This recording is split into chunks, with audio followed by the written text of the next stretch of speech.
Praise the lord. మన ప్రభువైన యేసుక్రీస్తు వారి శ్రేష్టమైన నామంలో మీ అందరికీ వందనాలు. ఈరోజు ఆ పరమ తండ్రి మనందరినీ ప్రేమించి అనుగ్రహించినటువంటి వాగ్దానము, నేను ఆపదలలో చిక్కుబడి ఉన్నను, నీవు నన్ను బ్రతికించెదవు. కీర్తనల గ్రంథము 138వ అధ్యాయం 7వ వచనం. Though I walk in the midst of trouble, you preserve my life. Psalms chapter 138 verse 7. ఈరోజు ఆ పరమ తండ్రి మనందరినీ ప్రేమించి అనుగ్రహించిన కృపావార్తను బట్టి ధ్యానించుకుందుము. మన కష్టకాలంలో దేవునికి మొరపెడతాము. దేవా, ఆ ఆపదల నుంచి నన్ను విడిపించమా అని మరి ప్రార్థిస్తాము. కానీ దేవుని వద్ద నుంచి ఎలాంటి సహాయం రాలేదు అని సాతాను, లోకం మనల్ని ఎంతగానో చిన్న చూపు చూస్తూ హేళనగా మనతో మాట్లాడుతూ వస్తూ ఉన్నప్పుడు ఇక అనుకుంటాము, నా దేవుడిక ఈ ఆపదల నుంచి ఇక నన్ను విడిపించడులే, ఇక నా జీవితం ముగిసిపోయింది అని ఎంతగానో దేవుని యొక్క శక్తిని జ్ఞాపకం చేసుకొనకుండా ఎంతగానో మన సామర్థ్యాన్ని బట్టి దుఃఖించేవారిగా ఉంటాము. ఇక ఈ ఆపదల నుంచి ఎప్పటికీ కూడా బయటికి రాలేము అన్న సమస్యని కేంద్ర బిందువు దగ్గరే మనల్ని దేవుడు దర్శిస్తాడు అని ఈరోజు ఆ పరమ తండ్రి మనకు సెలవిస్తూ వస్తూ ఉన్నాడు. మనం ఆపదలలో సంపూర్ణంగా చిక్కబడి ఏ సహాయం రాని నిస్సహాయ స్థితిలోనే దేవుడు తన జోక్యాన్ని కలగ చేసుకుంటూ వస్తాడు. అలాంటి ఆపదలు ఈరోజు ఎవరైతే చిక్కుబడి ఉండి బయటికి రాలేక ఉన్నారో వారితో ఆ పరిశుద్ధాత్మ దేవుడు అంటున్న మాట ఏమిటో తెలుసా? ఆపదలలో చిక్కుబడి ఉన్నావా? అయితే నేను నిన్ను బ్రతికిస్తాను అని సెలవిస్తున్నాడు. ఈరోజు ఆయన నిన్ను ఆదుకోవడం కొంచెం ఆలస్యమైనప్పటికీ కూడా ఇంకా నీ సమస్యని సంద్రంలో కొట్టుమిట్టాడుతూ బయటికి రాలేక మునిగిపోయే ప్రదేశంలోనే ఆయన నిన్ను బ్రతికిస్తాడు అని నువ్వు గుర్తించుకో.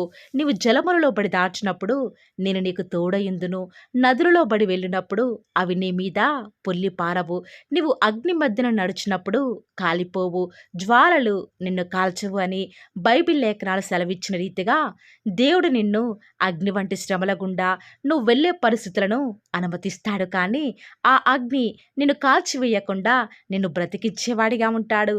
ఆయన నీకు కలిగిన భయాలన్నిటిలో నుండి కూడా నిన్ను విడిపించేవాడిగా ఉంటాడు. ఆనాడు లాజరు జ్వరంతో మరణించే సమయంలో దేవుడు రావటం ఆలస్యం చేస్తాడు. అప్పుడు మార్తా అంటుంది, ప్రభువా, నువ్వు ఇక్కడ ఉన్నట్లయితే నా తమ్ముడు చనిపోయేవాడు కాదు అని. తన తమ్ముడి మరణాన్ని బట్టి దుఃఖంతో ఉంది. ఇక అంతా అయిపోయింది, సమస్తం చేజారిపోయింది అని మార్తా విశ్వసించవచ్చు. కానీ దేవుడు నీ తమ్ముడు తిరిగి బ్రతుకుతాడు అని వారి ఆపదలలో వారితో వాగ్దానం చేశాడు. వాస్తవానికి లాజరు మరణించి 4 రోజులైంది. పైగా సమాధిలో ఉన్నాడు. తన శరీర భాగాలన్నీ కూడా పనిచేయడం ఆగిపోయాయి. ఎక్కడా కూడా లాజరు తిరిగి లేస్తాడు అని, పైగా బ్రతుకుతాడు అనే నమ్మకం కూడా మార్తాకు, అక్కడ నిలుచున్న వారందరిలో కూడా ఎవరికీ లేకపోవచ్చు. కానీ దేవుడు తన వాగ్దానం చేసిన రీతిగా లాజరును బ్రతికిస్తూ వస్తూ ఉన్నాడు. ఈరోజు వాగ్దానం వింటున్న ప్రియ దేవుని బిడ్డలారా, ఈనాడు ఎవరైతే ఎలాంటి ఆపదలలో ఉండి కొట్టుమిట్టాడుతూ మీ పరిస్థితి ఎవరికూ చెప్పుకోలేని వారిగా ఉన్నారా? అయితే బైబిల్ గ్రంథం సెలవిచ్చిన రీతిగా నీతిమంతులకు కలుగు ఆపదలు అనేకములు, అయితే ఆయన వాటన్నిటిలో నుంచి కూడా విడిపిస్తాను అన్న వాక్యం ప్రకారం మీ జీవితంలో ఆపదలు అధికమయ్యే కొలది ఇంకా మీ విశ్వాసాన్ని దేవుని మీద ఉంచండి. ప్రతి నిత్యము కూడా మీ యొక్క ఆపదలలో, మీ యొక్క బాధలలో మిమ్మల్ని విడిపించి తప్పించగలిగిన దేవుడికి మొరపెట్టండి. అప్పుడు ఆయన తన వాక్యం ద్వారా నిత్యము కూడా మిమ్మల్ని ధైర్యపరుస్తాడు. ఎందుకంటే ఆయన వాక్యమే కదా మనల్ని బ్రతికించేది, మన బాధలలో నెమ్మది కలిగించేది. ఆపదలను నీ జీవితంలోనికి అనుమతించిన నీ దేవుడు ఆ ఆపదల నుంచి నిన్ను విడిపించమని ఆజ్ఞాపించలేడా? కానీ కొంత ఆలస్యం, ఆ ఆలస్యం కూడా నీ మేలుకి. ఆలస్యమైనా సరే అద్భుతాలు చేసేవాడు మన దేవుడండి. అలాంటి ఆలస్యంలో దేవుని దూషించకుండా, విశ్వాసంలో సన్నగిల్లిపోకుండా కేవలం నువ్వు నీ శ్రమల్లో నీ దేవుని స్తుతించు. ఆ స్తుతే నీ స్థితిని మారుస్తుంది. నడి అగ్నిగుండంలో పడవేయబడడానికి సైతం ఆ 3 యవ్వనస్తులను అనుమతించిన నీ దేవుడు వారిని కాలకుండా వారి ఆపదల నుంచి విడిపించలేదా? ఈరోజు నువ్వు ఎదుర్కొనే సమస్య చిన్నదైనా సరే పెద్దదైనా సరే నీ దేవునికి ప్రార్థించు. ఆ శ్రమ వద్దని ప్రార్థించకు కానీ, ఆ శ్రమను ఎదుర్కొనే ధైర్యం, తట్టుకునే కృపను దేవుని ఇవ్వమని అడుగు. నేను మొరపెట్టిన దినమున నీవు నాకు ఉత్తరమిచ్చితివి. నా ప్రాణములో త్రాణ పుట్టించి నన్ను ధైర్యపరచితివి అని ఆనాడు దావీదు మహారాజు తన జీవితంలో, దేవుడు తన జీవితంలో చేస్తూ వచ్చినటువంటి ఆ యొక్క ప్రతి మేలును బట్టి కూడా దేవుని ఎంతగానో స్తుతిస్తూ వస్తూ ఉన్నాడు. తన జీవితంలో ఎన్నో మరణకర పరిస్థితులు, ఎన్నో ఆపదలు, సొంత మామ చేత తరమబడినటువంటి స్థితులు తన జీవితంలో ఎదురవుతూ వస్తూ ఉన్నాయి. సొంత కొడుకు చేత కూడా తరమబడుతూ వస్తూ ఉన్నాడు. దిక్కు తోచని స్థితిలో ఉంటూ వస్తూ ఉన్నాడు. ఆపదలన్నీ కూడా ఆనాడు దావీదు మహారాజును చుట్టుముడుతూ వస్తూ ఉన్నాయి. ఇక ఆ సమయంలో చావే శరణ్యం అనుకొని దావీదు మహారాజు దుఃఖిస్తూ కూర్చోలేదు కానీ, ఆ ఆపదలలో చిక్కుబడుతూ వస్తూ ఉన్నప్పుడు, దేవా, ఇక నా ప్రాణాన్ని నువ్వే రక్షించయ్యా. నన్ను బ్రతికించే సామర్థ్యం ఈ సమయంలో, ఈ పరిస్థితులలో నీకే ఉంది అని ఎప్పుడైతే దావీదు మహారాజు తనకు దీన స్థితిని కన్నీళ్లు విడుస్తూ దేవుడికి తెలియచేశాడో, ఆ పరమతండ్రి దావీదు మహారాజును తనకు కలిగిన ఆపదలన్నిటిలో నుంచి కూడా దేవుడు విడిపిస్తూ వస్తూ ఉన్నాడు. ఈనాడు మనం కూడా దావీదు మహారాజు వలె చెప్పగలమా? నా ఆపదలన్నిటిలో కూడా నువ్వు నన్ను బ్రతికించావు దేవా అని చెప్పగలమా? అలాంటి విశ్వాసం నీకు నాకు ఉందా?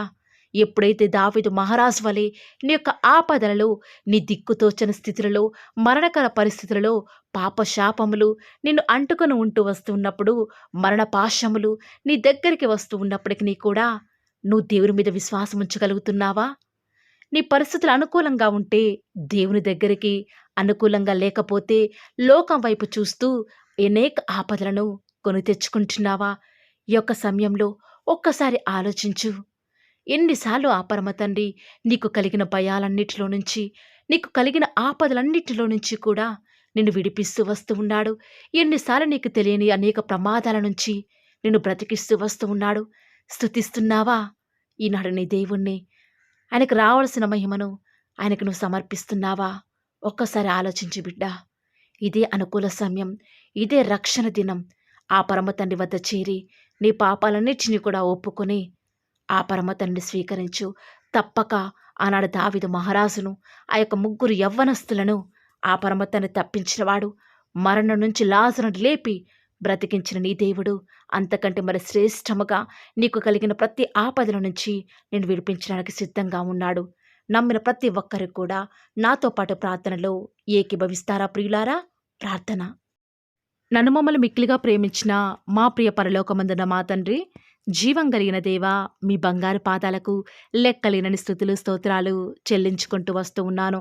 దేవా, ఉదయకాలమునే మమ్మల్ని ప్రేమించినారు తండ్రి, మమ్మల్ని భద్రపరిచినారు. మాకు కలిగిన అనేక ఆపదల నుంచి మమ్మల్ని విడిపించి నేటి వరకు కూడా సజీవ లెక్కలో ఉంచిన తండ్రి, వందనాలు చెల్లించుకుంటూ వస్తూ ఉన్నాను. దేవా, ఈ యొక్క ఉదయకాల సమయంలో ఎవరైతే వాగ్దానం విని ప్రార్థనల విశ్వాసంతో ఏకీభవిస్తున్నారో అట్టి బిడ్డలను జ్ఞాపకం చేసుకుంటూ రారా. దేవా, ఈనాడు విశ్వాస జీవితంలో ఒకటి పోతే మరొక ఆపద తండ్రి. అనేక సమస్యల సుడిగుండంలో ఉన్నాం తండ్రి. చిక్కబడిన స్థితిలో ఎలాంటి సహాయం రాక నిస్సహాయ స్థితిలో ఉంటూ వస్తూ ఉన్నప్పుడు ఎప్పుడైతే మీకు ప్రార్థిస్తామో అప్పుడు మమ్మల్ని బ్రతికించడానికి సిద్ధంగా ఉన్న తండ్రి, వందనాలు చెల్లించుకుంటూ వస్తూ ఉన్నాను. ఈరోజు ఎవరైతే విశ్వాసంతో ప్రార్థనలో ఏకీభవిస్తున్నారో, విన్న వాగ్దానాన్ని దుష్టుడు ఎత్తుకొని పోకుండా వారి జీవితాలలో కూడా ఇటు గొప్ప వాగ్దానాన్ని ఉన్నది ఉన్నట్లుగా నెరవేరుస్తానని కూడా ప్రార్థిస్తూ వస్తూ ఉన్నాను తండ్రి. దేవా, ఈరోజు మేము చేయబోయే ప్రతి ప్రయత్నంలో కూడా మీరే మాకు తోడుగా ఉండండి. ఎలాంటి ఆపదలు, ఎలాంటి భయాలు కూడా మా దరికి చేరకుండా మీరే మాకు తోడుగా ఉంటూ వస్తారని కూడా ప్రార్థిస్తూ వస్తూ ఉన్నాను. ఈరోజు ఎన్నో ఆటంకాలు తండ్రి, ఎన్నో అవమానాలు దేవా, ఎన్నో నిందలు తండ్రి, మిమ్మల్ని వెంబడించకుండా, మీ వైపు చూడకుండా నన్ను మమ్మల్ందరినీ కూడా ఎంతగానో నరక యాతనకి గురి చేస్తూ వస్తూ ఉండగా, దేవా, మమ్మల్ని జ్ఞాపకం చేసుకుంటూ రారా. ఈనాడు మీరు మమ్మల్ని కరుణించరా తండ్రి. దేవా, మీ వైపు మా కనులు చూస్తూ వస్తూ ఉన్నాయి తండ్రి. యజమానురాలి తను కరుణించేదాకా దాసి కనులు ఏ రీతిగా అయితే తన వైపు చూస్తూ వస్తూ ఉన్నాయో, యజమానుడు కరుణించేదాకా దాసుని కన్నులు తన వైపు ఏ రీతిగా తిరుగుతూ వస్తూ ఉన్నాయో, దేవా, ఈనాడు మీ తట్టు చూస్తూ వస్తూ ఉన్నాము. ఒక్కసారి మమ్మల్ని కరుణించరా. కొండల తట్టు మా కన్నులు ఎత్తుచున్నాం తండ్రి. మాకు సహాయం ఎక్కడి నుంచి లభిస్తుంది? భూమి ఆకాశం సృజించిన యెహోవాని మాత్రమే మాకు సహాయం లభిస్తుంది కాబట్టి మీ వైపు చూస్తూ ప్రార్థిస్తుండగా మా జీవితంలో ఒక అద్భుతమైన కార్యాన్ని జరిగిస్తూరారా. మిమ్మల్ని నమ్ముకున్న బిడ్డల పక్షముగా ఈ యొక్క వాగ్దానాన్ని ఉన్నది ఉన్నట్లుగా నెరవేరుస్తూ వస్తారని కూడా మీ సన్నిధానంలో వేకువజామున ప్రార్థిస్తూ వస్తూ ఉన్నాము. ఈరోజు ఎవరైతే మీ ప్రియులైన బిడ్డల తండ్రి వాగ్దానం విని ప్రార్థనలు ఏకీభవిస్తూ వస్తున్నారో వారి జీవితాలలో తండ్రి మీ యొక్క అద్భుతమైన కార్యాన్ని ఉన్నది ఉన్నట్లుగా జరిగిస్తారని కూడా ప్రార్థిస్తూ వస్తూ ఉన్నాను. దేవా, ఎంతైనా కూడా మీరు మమ్మల్ని కాచి కాపాడేవాడవుగా, నామా ప్రభుడవుగా నాకు మాకు మీరే ఉన్న విధానం బట్టి వందనాలు చెల్లించుకుంటూ వస్తూ ఉన్నాను. ఈ దినమంతట్లో కూడా మీ యొక్క సహాయాన్ని మీ సన్నిధాన్ని కోరుకొనుచుండగా దయచేసి కృప చూపించండి తండ్రి. ఈనాడు ఎవరైతే దుఃఖంలో ఉండి తండ్రి బలము లేని వారిగా ఉంటూ వస్తున్నారో వారిని జ్ఞాపకం చేసుకోరా. వారి పరిస్థితులను బట్టి దుఃఖించకుండా తండ్రి మీరు వారితో ఉన్నారని ఎరిగి ప్రతి పరిస్థితులలో కూడా మిమ్మల్ని బట్టి ధైర్యం తెచ్చుకొనడం వలన, మిమ్మల్ని బట్టి ఆనందించడం వలన వారి జీవితంలో బలం పొందుకునే ప్రతి పరిస్థితిని కూడా మీరే అనుకరిస్తూ వస్తారని కూడా ప్రార్థిస్తూ వస్తూ ఉన్నాను. దేవా, ఎంతైనా కూడా మీరు నమ్మదగిన దేవుడు తండ్రి. మిమ్మల్ని నమ్ముకున్న బిడ్డలను ఎంత మాత్రము కూడా విడిచిపెట్టే దేవుడో కానే కాదు తండ్రి. అందుని బట్టి మిమ్మల్ని హృదయమారా సంతోషంతో తండ్రి ప్రార్థిస్తూ స్తుతిస్తూ వస్తూ ఉన్నాను. దేవా, ఎవరైతే ఎన్నో సంవత్సరాలుగా తండ్రి వారి యొక్క దుఃఖాలలో తండ్రి మీ పాద సన్నిధిలో చేరి ప్రార్థిస్తున్నారు, వారి ప్రార్థనకు జవాబును అనుగ్రహిస్తున్నారా దేవా. వారికంటూ సంతోషాన్ని ఇవ్వండి తండ్రి. దేవా, ఈ లోకంలో మాకు ఏమి ఉన్నప్పటికీ కూడా సంతోషం రాదు, కానీ మీ యందు ఆనందించడం వలన మాత్రమే మాకు సంతోషం కలుగుతుంది. కాబట్టి దేవా, దయచేసి కృప చూపించండి. ప్రత్యేకంగా తండ్రి ఈ దినమంతటి కొరకై మీ పాద సన్నిధికి వస్తూ ఉండగా దయచేసి మీరు మాకు సహాయం చేస్తురండి. దయచేసి మీరు కృప చూపిస్తారని కూడా ప్రార్థిస్తూ వస్తూ ఉన్నాను. ఎంతైనా కూడా మీరు నమ్మదగిన దేవుడవు దేవా. ఈరోజు మీరు మమ్మల్ని ప్రేమించి మాకు పాలవ ఛానల్ ద్వారా అనుగ్రహించిన వాగ్దానం బట్టి వందనాలు చెల్లించుకుంటూ వస్తున్నాను. ప్రతి దినం కూడా నమ్మకంగా తండ్రి మీ యొక్క బిడ్డల అవసరాల నిమిత్తమై మీరు నన్ను జ్ఞాపకం చేసుకొని ప్రతి దినం కూడా పాలవ ఛానల్ ద్వారా అనుకరిస్తున్న డైలీ బ్రెడ్ని బట్టి కూడా వందనాలు చెల్లించుకుంటూ వస్తూ ఉన్నాను. మీ యొక్క అనాదికాల సంకల్పం చొప్పున నేటి వరకు కూడా ఈ యొక్క పరిచర్యను ఎంతో ఘనమైన విధానంలో మీకు మహిమకరంగా నడిపించుకుంటున్న విధానం బట్టి మిమ్మల్ని ఆరాధిస్తూ వస్తూ ఉన్నాను. దేవా, మీ ప్రియులైన బిడ్డలు ప్రతి దినం కూడా ప్రేయర్ రిక్వెస్ట్లు పెడుతూ వస్తూ ఉన్నారు. అట్టి బిడ్డలను జ్ఞాపకం చేసుకుంటూ రారా దేవా. వారి యొక్క ప్రతి అవసరాల నిమిత్తమై భారం కలిగి ప్రార్థించేటువంటి మంచి మనసును నాకు అనుగ్రహించండి దేవా. ఎవరైతే ఎలాంటి సమస్యల గుండా, వేదనల గుండా, చెప్పుకోలేని పరిస్థితుల గుండా ఈరోజు ఎవరైతే వెళ్తున్నారో ఒక్కసారి మీరు దయచేసి వారిని జ్ఞాపకం చేసుకుంటూ రారా. ప్రతి పరిస్థితులలో కూడా మీరే వారికి చాలని దేవుడుగా ఉంటూరండి. ఈరోజు ఎవరైతే ప్రయత్నించబోతున్నారో వారి ప్రతి పనిని కూడా మీరే సఫలం చేస్తురండి. నేడు దినమున ఏ పనులైతే ఆగిపోతూ వస్తూ ఉన్నాయో ఆ యొక్క ప్రతి పని కూడా ఆగిపోకుండా ముందుకే సాగిపోయే కృపను ప్రతి ఒక్కరికి కూడా మీరే అనుగ్రహిస్తూ వస్తారని కూడా ప్రార్థిస్తూ వస్తూ ఉన్నాను. దేవా, ఈరోజు మీ బిడ్డనే వారు చేసే ప్రతి వ్యాపారాన్ని కూడా దీవించండి, ఆశీర్వదించండి. ఎక్కడా కూడా నష్టం రాకుండా దయచేసి మీరు వారిని జ్ఞాపకం చేసుకుంటూ రండి. అంతేకాదు దేవా, మీరే మా ప్రతి అవసరాలలో కూడా మీరే మాకు దేవుడుగా ఉంటారని కూడా ప్రార్థిస్తూ వస్తున్నాను. ఈరోజు ఎవరైతే తండ్రి దూర ప్రాంతాలకు ప్రయాణమై వెళ్ళుచున్నారో వారిని జ్ఞాపకం చేసుకుంటూ రండి. ఇతర రాష్ట్రాలకు, ఇతర దేశాలకు వెళ్ళే బిడ్డల్ని జ్ఞాపకం చేసుకుంటూ రండి. మీ ప్రియులైన బిడ్డలు ఎక్కడ ఉన్నా, ఏ వ్యాపారం చేసినా మీ నామానికి మహిమ తెచ్చే విధంగా వారిని జ్ఞాపకం చేసుకుంటూ రండి దేవా. ఈనాడు ఈ లోకంలో మా కళ్ళ ముందే తండ్రి భక్తిహీనులైన వారు, దేవుని ఎరగని వారు గొప్ప స్థితిలోనికి వెళ్ళిపోతుంటే వారిని చూసి మీ బిడ్డల వారు డిసప్పాయింట్మెంట్ అవ్వకుండా తండ్రి మీరు వారిలో ఉన్నారు కాబట్టి మీరు మమ్మల్ని ఖచ్చితంగా ఒకరోజు గొప్ప స్థితిలో ఉంచుతారని నిరీక్షణ కలిగి మేము జీవించే భాగ్యాన్ని మాకు మీరు అనుగ్రహిస్తురండి. బహుశా మాకు ఈనాడు ఈ లోకానుసారంగా ఏమీ లేకపోవచ్చు, కానీ ప్రతి దినం కూడా అన్ని లేని వారికి లేనటువంటి ఆదరణను ప్రతి దినం కూడా ఈ యొక్క పాలవ ఛానల్ ద్వారా మీరు మాకు అనుగ్రహిస్తున్నారు కదా తండ్రి.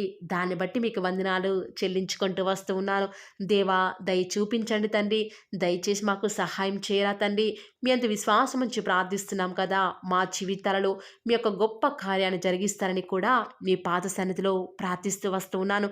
ఈరోజు ఎవరైతే ఈరోజు ఎవరైతే తండ్రి దుఃఖంలో, వేదనలో, చెప్పుకోలేని పరిస్థితులలో తండ్రి అనారోగ్యాల గుండా వెళ్తున్నారో, ఐసీయూలలో ఉన్నారు, జనరల్ వార్డులలో ఉన్నారో తండ్రి, ఎవరైతే హాస్పిటల్ చెకప్ కొరకై వెళ్తూ వస్తూ ఉన్నారో తండ్రి, ఎవరైతే మరణపు పడకలో తండ్రి లేవలేని స్థితిలో తండ్రి మృత్యువుతో పోరాడుతూ తండ్రి కనీస ప్రార్థనలు ఏకీభవించినటువంటి నిస్సహాయ స్థితిలో ఉన్నారో అట్టి బిడ్డల కొరకు ఈరోజు భారం కలిగి ప్రార్థిస్తున్నాను. ఒక్కసారి మీరు వారిని జ్ఞాపకం చేసుకుంటూ రారా దేవా, దయచేసి మీరు వారి యందు కృప చూపించండి తండ్రి. ఎవరు ఎలాంటి మరణకర పరిస్థితిలో ఉన్నప్పటికీ నీకు తండ్రి మీరే వారిని ఆజ్ఞాపించండి తండ్రి. వారిని లేవనెత్తండి. మా ప్రతి పరిస్థితులలో కూడా మీరే మాకు చాలని దేవుడుగా ఉంటారని కూడా మీ పాద సన్నిధిలో ప్రార్థిస్తూ వస్తున్నాను. ఈరోజు ఎవరైతే పిల్లలు లేరని బాధపడుతున్నారో వారికి సంతానాన్ని అనుగ్రహించండి దేవా. సంతు లేని దానిని ఈనాడు సంతు లేని దానిని కుమారులు గల సంతోషం గల తల్లిగా చేస్తానని వాగ్దానం చేసిన దేవా, దయచేసి సహాయం చేయండి. అబ్రహాం వలన దీవించండి తండ్రి. వారి యొక్క సంతానము ఇసుక రేణువుల వలె విస్తరించుటకు గాను మీరే వారికి సహాయం చేస్తారని కూడా ప్రార్థిస్తూ వస్తూ ఉన్నాను. డెలివరీ కొరకై సిద్ధపడుచున్నటువంటి గృహిణులను జ్ఞాపకం చేసుకునండి. గర్భిణీ స్త్రీలను ఆశీర్వదించండి తండ్రి. తల్లి బిడ్డలకు క్షేమకరమైన ఆరోగ్యాన్ని మీరే వారికి అనుగ్రహిస్తూ వస్తారని కూడా ప్రార్థిస్తూ వస్తూ ఉన్నాను. దేవా, ప్రత్యేకించి తండ్రి ఉద్యోగం లేదని బాధపడుతున్న యవ్వనస్తుల జ్ఞాపకం చేసుకోరా తండ్రి.